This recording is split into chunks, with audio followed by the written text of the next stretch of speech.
Tubashimire abantu mwese mudahwema kudukurikira uko bukeye nuko bwije, tubabwire ngo Imana y'amahoro ibaho umugisha. Uyu ni umuyoboro wanyu n'ubundi Mos TV, tugarutse muri update z'uyu munsi. Ntabwo tuza gutinda cyane, ahubwo nuko biba ngombwa ko tubaganiriza dushingiye cyane cyane ku biba biri kugenda bivugwa, ariko bijyanye no kugira ngo tunafate umwanya kubyereka Imana. Kuri iyi nshuro, kuri uyu mwanya, ndashaka guha amakuru, hanyuma wowe urakuramo icyo wasengera. Ni igiki? Urumva wasengera iki?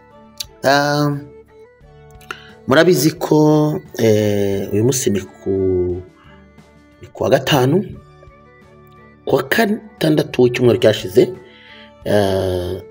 RGB cyangwa se urwego rw'igihugu rushinzwe imiyoborere, RGB yafashe icyemezo cyo guhagarika Grace Room Ministry, ivuga ko bagiye bakorera ibikorwa byo gusenga. Abantu benshi babyumva ukuntu gutandukanye, baravuga ngo yagiye ikora ibikorwa byo gusenga, kandi mu mategeko n'amabwiriza shingiro bagaragaje muri RGB azabagenga batarabigaragajemo. Abantu benshi rero bamwe baravuga bati Grace Room yatumye abantu bihana, mayibobo zarihannye. Twagiye dutanga ibiganiro tuvuga ati ubundi ni gute RGB ishobora guhagarika minisiteri nk'iriya yafashije abantu banywaga inzoga, bari mayibobo, indaya zikava mu buraya, igafasha abantu kugira imirimo bakora. Byagenze bite? Ariko uyu munsi nje kukubwira ngo RGB yaje guca impaka, cyangwa se yaje gushyira umucyo kuri iki kintu.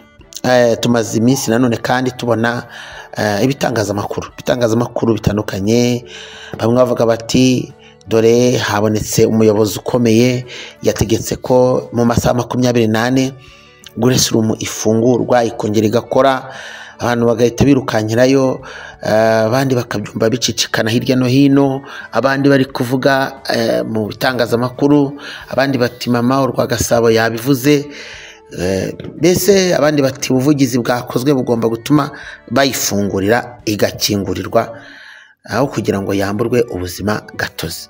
Rero wowe uri kunyumva, ndagira ngo usabe ukore subscribe, ndakubwira ngo twiyungeho, ujye umenya amakuru, tuzajya dufatikanya gusenga kandi no kujya inama. Yego, ubujyanama nabwo turabutanga bitewe nuko Imana icyo nacyo yarakiduhaye. Hanyuma icyambere rero ndagira ngo tubabwire ngo benshi bibazaga ku mpamvu RGB yafunze Grace Room nta warning, ariko basubije ko Grace Room yahawe warning. Ndavuga uyu munsi turi guha amakuru abantu, turashaka kubaha umucyo, kuko twagombaga kubaha umucyo ko ibi twabikoze ikiganiro tubwira abantu ko bishobora kuba bitumvikana rwose, ko bishobora kuba bitumvikana ukuntu urwego rw'igihugu rw'imiyoborere rushobora kuba rwarafata icyemezo. Grace Room yagiye igaragaza ko ifite ibikorwa bifitiye igihugu akamaro n'abanyarwanda, ariko igahita ifata icyemezo cyo kubahagarika. Turavuga tuti oya, ntago byashoboka, ahubwo biragaragara ko hari ibindi bintu biri behind. Ariko amakuru yaje kujya hanze agaragaza ko rwose Grace Room yahawe iyo warning nk'iyo twavugaga mu buryo ubumwe cyangwa ubundi. Hanyuma rero icya mbere mwacyumvishe, icya kabiri imaze guhabwa iyo warning ikomeza gukora ibyo bikorwa. Icya gatatu bavuze bati Grace Room ntabwo ari idini, bityo ko itashyira imbere ibyo gusenga cyane ko itanabisabye. Icyo ni ikintu abayobozi ba RGB bagaragaje, bati ntabwo ari idini, kandi nta nubwo ibyo bikorwa yashyiraga imbere ari byo yari yarasabye. Mbibutse ko twari twavuze tutari ku bundi, niba ibyo bikorwa byo gusenga byari bifitiye abanyarwanda akamaro, niba barakoze ibiterane abantu bakabikiriramo bakabibohokeramo bagafashirizamo abantu, ubundi why not bitakomeza. Ariko tuza gusanga ngo hari warning zitandukanye bahawe, ndetse ziza kugenda zigaragaza ko batazitayeho. cyangwa se batazikurikije. Hanyuma biza kujya irudubi, noneho bafashe gahunda yo kubatiza bane batese ubundi kuki ifashe gahunda yo kubatiza kandi ari ministeri, kuki abantu bihaniye muri Guresumu batagiye kubatirizwa mu idini ry'umugabo wa Jurene Kabanda ko afite idini ryitwa Jubile Assemble. Ntago ndumva hari ni Jubile Assemble gutyo ibintu like yes. Hanyuma birimo Jubile na Assemble ibintu like. Hanyuma bati kuki atafashe abo babizera be ngo bajye kubatirizwa muri Jubile, ko ari ryo torero rizwi kandi ko ridahagaritse rifite ibikorwa bikora na bugingo n'ubu. Aho ngaho rero ni ikibazo ubundi cyagasubijwe na nyir'ubwite. Hanyuma ariko abantu bati bakomeje gukora ibikorwa bimeze nk'iby'idini kandi atari ryo. RGB rikavuga ati oya, ntago babisabye kandi nibyo bashyiraga imbere kuruta ibindi. Iki kintu mukitondere cyane bantu muri hano. Njyewe narababwiye nti ubundi leta imenye abantu bitwa abapastori. Umuntu wese uri mu nshingano za gipastori nasaba ministeri rwose ajye abakrere, abaye byiza yabakrere, ariko n'urwego rw'igihugu rw'imiyoborere RGB rubimenye. Burya nta mupastori wagusaba ministeri izakora ibikorwa bitarimo gusenga cyangwa kubwiriza. Ntabwo burya bibaho, kubera ko miryango yiyobokamana akenshi ibintu bakora byose babikora binyuze muri iyo nzira yo gusenga. Bafashwa habaye gusenga, yewe n'inkunga iboneka habaye gusenga. Rero icyo ntaragitindaho, ni ibintu bitatu turi buvugaho gusa. Hanyuma icya kabiri iyo ni inkuru yavuzwe kuri mama Urwagasabo. Abo yafashaga ngo bari bake cyane, hafi ya ntabo.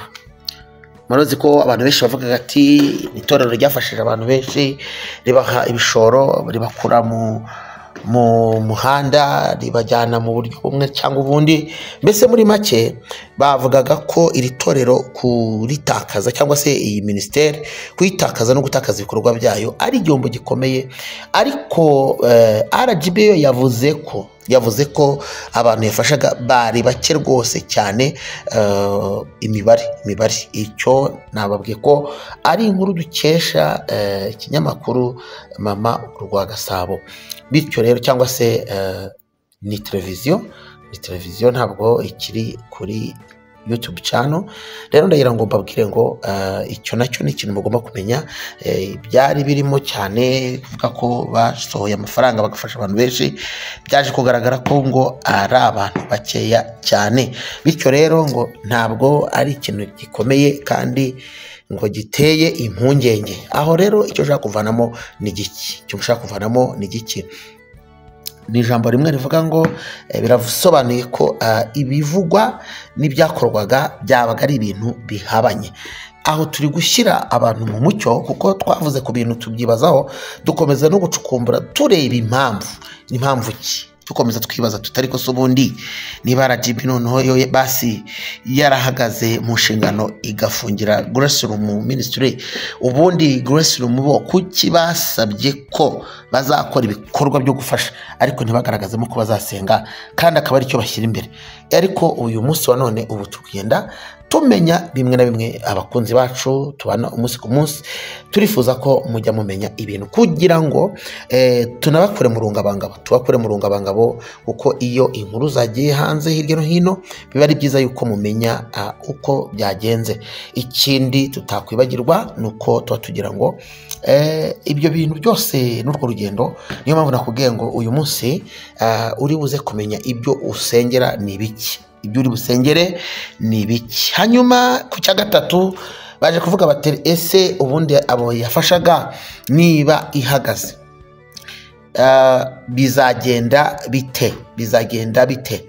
RGB yasobanuye ko iyo umuryango wambuwe ubuzima gatozi hakaba hari ibikorwa wakoraga bifitiye abenegihugu akamaro, ibyo bikorwa ndetse n'imitungo y'uwo muryango bihabwa undi muryango ukora ibisa na bya bindi. Bya bikorwa byari biri mu nshingano za wa muryango wahagaze, wa muryango wundi ukabikomeza, na ya mitungo nayo ikaba iya wa muryango wundi uhari ukiri gukora ufite ubuzima gatozi. Ubwo bivuze ngo ibintu byitwa ibyari ibya Graceroom Ministry niba idasubijwe ubuzima gatozi kugira ngo ibashe gukomeza ibikorwa byayo, birasobanuye ngo hari abandi bazahabwa inshingano zo gufasha abo ngabo twavuze bahabwa imfashanyo bakeya, ndetse bafate na ya mitungo cyangwa se ibyari ibya Graceroom Ministry bihabwe abo bandi kugira ngo babashe gukomeza inshingano zo kwita kuri abo bene gihugu muri wa murongo ujyanye n'itegeko ndetse rigenga imiryango itegamiye kuri leta.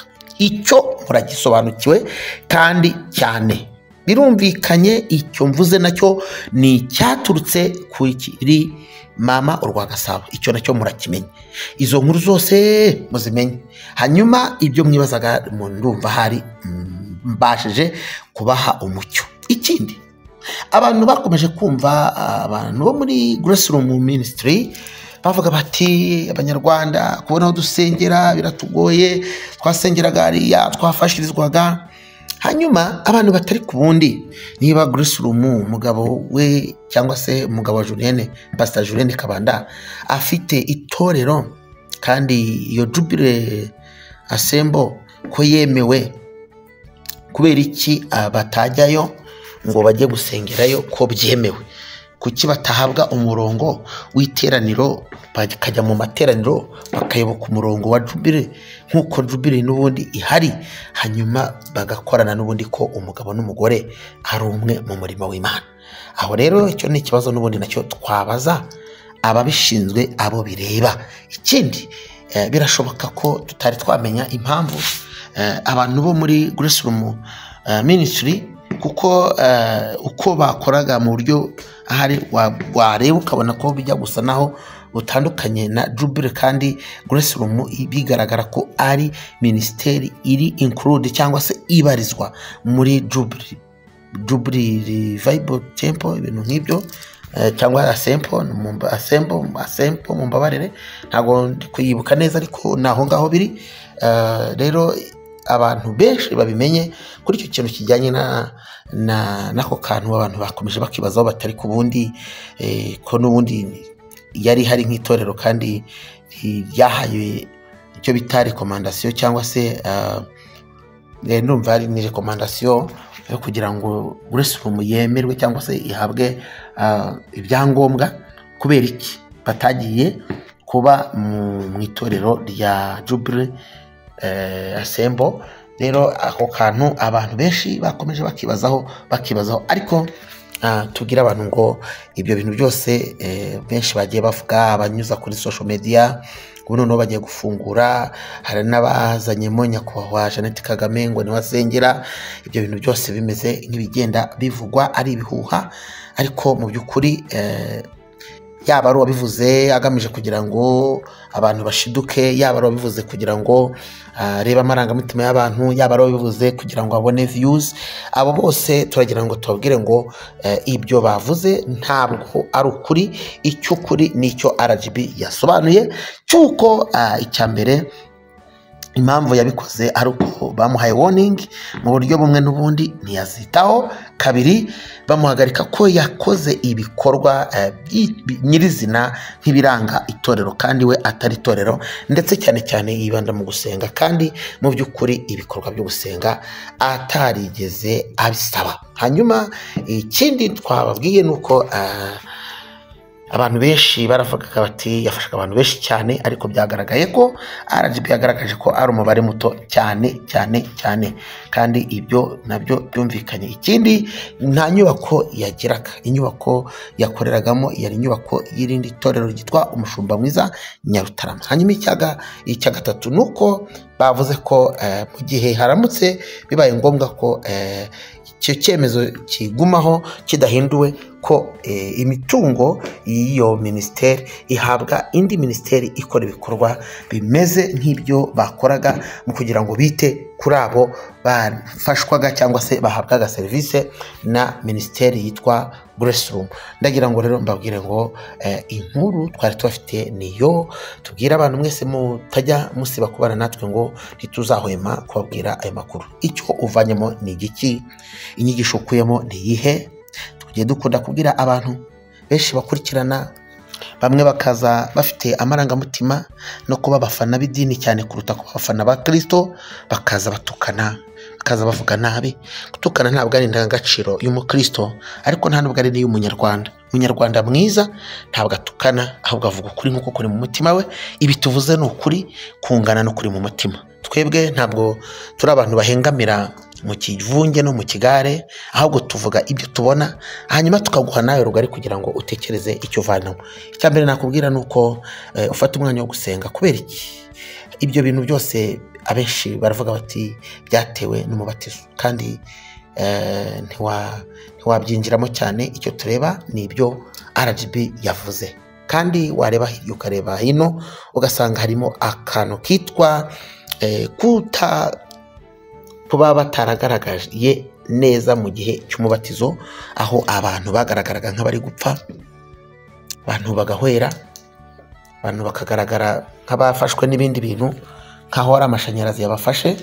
Ari nabyo twamaganaga, aho babatiza umuntu bamupfutse amazuru. Ntabwo twigeze tubona umubatizo umeze gutyo. Natwe twagiye dukora imibatizo, ariko ntitwabonye umubatizo wo gupfuka abantu amazuru. Twasanze harimo ikintu cyakozwe kitari cyiza. Ngira ngo nkubwire rero wowe warudukurikiye ngo kora subscribe, tuzajya twizaho inkuru zicukumbuye ndetse kandi zizewe zitarimo ikinyoma, kuko ntabwo dushyushya inkuru, ntabwo turabo muri Atenayi, turabakozi b'Imana bifuza ko abantu bagira umucyo kubivugwa n'ibiriho, hanyuma usenga akamenya icyo asengera. Ndagira ngo nkubwire ngo tugiye gusengera ijambo rimwe gusa, Imana isobanure ibidasobanutse. Iryo jambo ryonyine, Imana isobanure ibidasobanutse. Bidasobanutse Imana ijya ibisobanura. Hanyuma wowe nawe icyo uvanyemo kigutere gusenga, icyo utekereza kigutere gusenga, ubwo umurimo w'Imana bigutere gusenga, no kubw'uyu mwanya bigutere gusenga. Mana nziza, turagushimiye, turaguhimbaje. Niwe Mana yahamagaye abanyarwanda, hamagara abasenga kugira ngo tukumenye.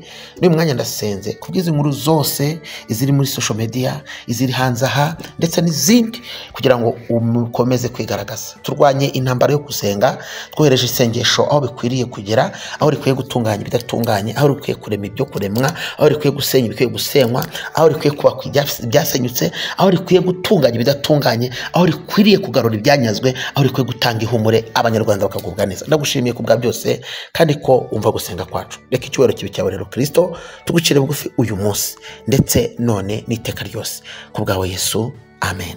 Reka mbabwire ngo ibiganiro byacu nakagaruka, bene data nshuti z'umusaraba, turi kumwe haba none ndetse n'ejo mu gihe kizaza. Uwiteka abane namwe. Nongere nkubwire ngo usangize iyi nkuru abandi bamenye ukuri, kandi ndetse nabo bari bategereje ko hari bufungurwe bakaba bari barekereje, ubahe iyi nkuru bamenye ukuri, hanyuma ubundi batangire bafate umurongo wundi wo gusenga. Kandi biba byiza cyane iyo abantu badaheze mu rungabangabo. Imana ibaha umugisha. Twari turi kubabwira ngo umuntu wese asengere icyakuyemo, kandi akomeze kubana n'Imana. Ntureke Imana, kuko abantu n'ibintu birarangira, ariko Imana ntirangira. Kandi jya uha agaciro Imana yitwa umuremyi wawe, ukomeze uyegere. Imana rero ibagire neza. Abahakomerekeye turabomboye mu izina rya Yesu, umwami abishimire. Murakoze cyane, mwari kumwe natwe Mos TV. Ciao ciao.